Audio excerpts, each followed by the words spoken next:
ಇದ್ದಾಗಲೇ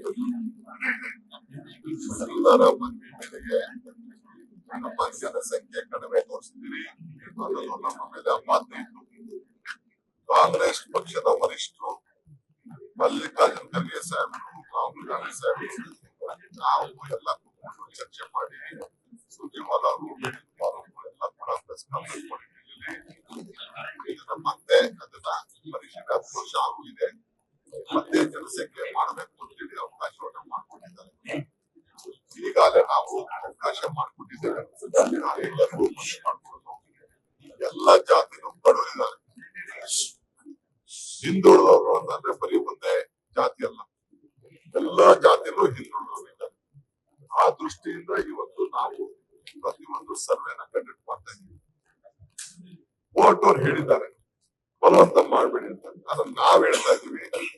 ನಮ್ಮ ಸರ್ಕಾರ ಉದ್ದೇಶ ಬಡ ಜನತೆಗೆ ಯಾರು ಹೊಂದಿದ್ದಾರೆ ಅವ್ರಿಗೆಲ್ಲ ನ್ಯಾಯ ಸಿಗಬೇಕು. ನಾನು ಎಲ್ಲರಿಗೂ ರಿಕ್ವೆಸ್ಟ್ ಮಾಡ್ಕೊಳ್ತಾ ಇದ್ದೀನಿ, ನೀವು ನಮ್ ಸೇರ್ಸಿಲ್ಲ, ನಮ್ದು ಕರೆದಿಲ್ಲ, ನಮ್ಮ ಮನೆಗೆ ಬಂದಿಲ್ಲ, ಅದನ್ನು ಬಿಟ್ಬಿಡಿ. ಆನ್ಲೈನ್ ಅಲ್ಲೂ ಅವಕಾಶ ಮಾಡ್ಕೊಂಡಿದ್ದೇವೆ. ನಿಮ್ ಮನೆ ಬಾಗಿಲು ಬಂದು ಸ್ಟಿಕ್ಕರ್ ಹಾಕಿದ್ದೇವೆ.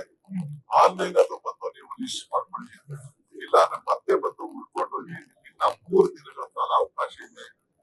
ಮುಖ್ಯಮಂತ್ರಿಗಳು ನಾನು ಇಬ್ರು ಸೇರಿ ಮೀಟಿಂಗ್ ಮಾಡಿ 7 ದಿನ ಮತ್ತೆ ರಜಾ ಕೂಡ ನಾವು ಕೊಟ್ಟಿದ್ದೇವೆ. ಇನ್ನು ಮುಂದಕ್ಕೆ ರಜಾ ಕೊಡಕ್ ಆಗಲ್ಲ. ನೀವು ಕೂಡಲೇ 3 ದಿನದಲ್ಲಿ ದಯವಿಟ್ಟು ಎಲ್ಲರೂ ಕೂಡ ಲಿಸ್ಟ್ ಮಾಡಿಕೊಂಡು ನಿಮ್ಮ ಅನುಕೂಲಕ್ಕೋಸ್ಕರ, ನಿಮ್ಮ ಸಮಾಜದ ಬಡತೆಗೋಸ್ಕರ ನೀವು ಲಿಸ್ಟ್ ಮಾಡ್ಕೊಂಡು ನಿಮ್ಗೆ ಏನ್ ಅಭಿಪ್ರಾಯ ಇದೆ ತಿಳಿಸಿ. ಯಾವ ಉತ್ತರಕ್ಕೆ ಇದಕ್ಕೆ ಪ್ರಶ್ನೆ ಕೊಡ್ಬೇಕು ಉತ್ತರ ಕೊಡಿ. ಇಷ್ಟ ಇಲ್ವಾ ನನ್ನ ಇಷ್ಟೇ ಉತ್ತರ ಕೊಡುದು ಹೇಳಿ.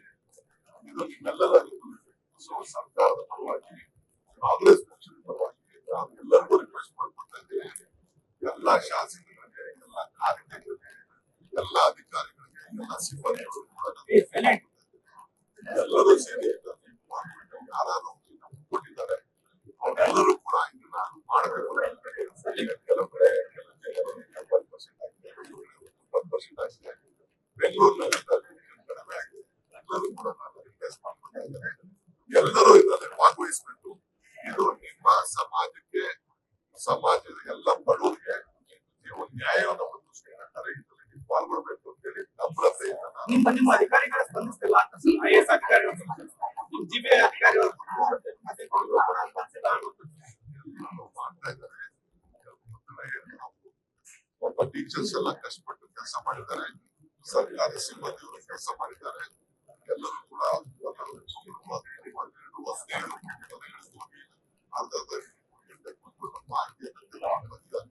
ಒಳ್ಳೆ ಕೆಲಸ ಮಾಡಿದ್ದಾರೆ.